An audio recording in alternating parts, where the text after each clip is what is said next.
Hello and welcome back to the Sports Now podcast. I'm your host Rory Matlube, and in today's episode I'll be taking you through how the media frames specific athletes in the public eye. First, I'd just like to say thank you for all the positive feedback on the previous video.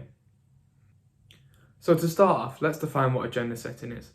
Agenda setting theory, just like the empirical social scientific theories, owes its origin to social research. The theory emphasises the mass media's ability to transfer salient issues through their news agenda to the public agenda, and its tenets have inspired various multidisciplinary academic studies worldwide. The first example I will present to you today is Pavel Sivakov, who is a 26-year-old cyclist, who was born in Italy and raised by Russian parents. At the age of 1, him and his family moved to France. In March 2022, Sivakov was granted a change of nationality to French by the Union Cycliste Internationale. He said, "I want to thank the UCI for supporting me through this process and making it a reality." The UCI took a positive approach on Sivakov's decision. They stated anyone with dual nationality, either Russian or Belarus, could change their race and nationality with immediate effect. Due to his reasoning for changing nationality, the media and the public all understood why he wanted to change. Speaking in an interview, Sivakov said, "I was a little afraid of being seen as a traitor by some Russians. I had some negative reactions online, but 95% of the people were understanding and supported my decision." When journalists choose content and frame, they are constructing reality. Same occurrence can have different reporting frames, part of the background schema of news stories, use culturally and socially appropriate cues. A second example I will present to you today is Northern Irish gymnasts potentially having to renounce their nationality to be able to compete at the Commonwealth Games in 2022. The International Gymnastics Federation has issued a ban on any competitor who has already represented Ireland at international level. In a statement published by the FIG, it said they told Gymnastics Ireland 5 years ago that Irish athletes would not be able to compete in the Games. An option these athletes have is to change the FIG licence nationality registration, which would then allow them to compete at the Commonwealth Games. Politicians in Northern Ireland all had their say on what was going on. They said the decision being made by the FIG contravenes the Good Friday Agreement.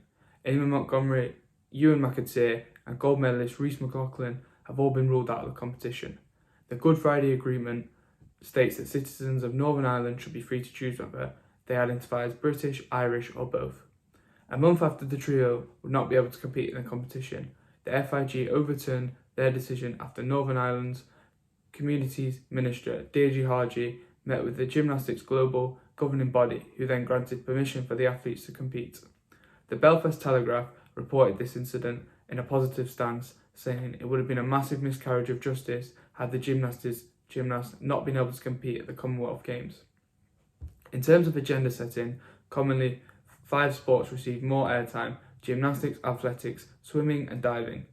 Framing by selecting, emphasising, excluding reinforces gender biases such as debating result or emphasising physical appearance. Mesut Ozil found himself being scapegoated by the German media and German fans after they crashed out of the 2018 World Cup in Russia. Mesut Ozil, a month before the tournament started, met with Turkish President Recep Tayyip Erdogan. Ozil has Turkish ancestry but grew up in Germany. Ozil took to Twitter on the 22nd of July and said, "I am a German when we win, an immigrant when we lose."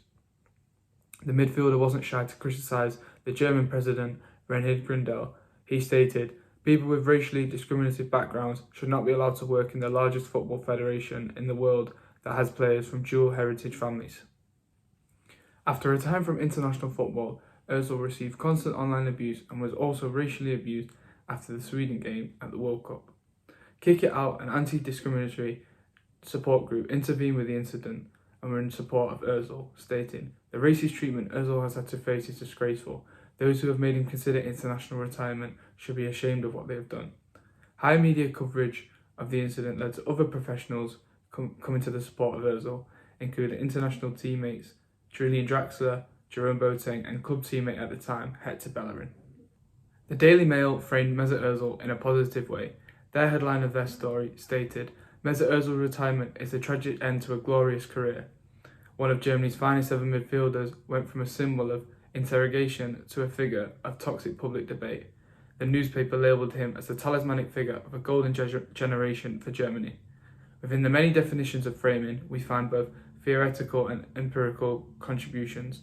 Conceptually, we define news framing as a central, organising idea or storyline that provides meaning to an unfolding strip of events, weaving a connection between them. The German media were quick to frame Ozil in a negative light. The German national team assistant manager, Oliver Bierhoff, mentioned Germany should have considered a World Cup without Mesut after the photograph row. International sports events as media spectacles that are powerful tools for projecting national identities. Media discourses tend to legitimise exclusionary ideas of national identity that reproduces gender divisions and marginalises migrants, ethnic minorities. Overall, with the stories I have presented to you today, do you believe there are high amounts of agenda setting in the media? And do you believe that the media frame these athletes in the correct way? Don't forget to check me out on all my socials at RoryMatloop_SJ. Have a great rest of your week and thank you for listening.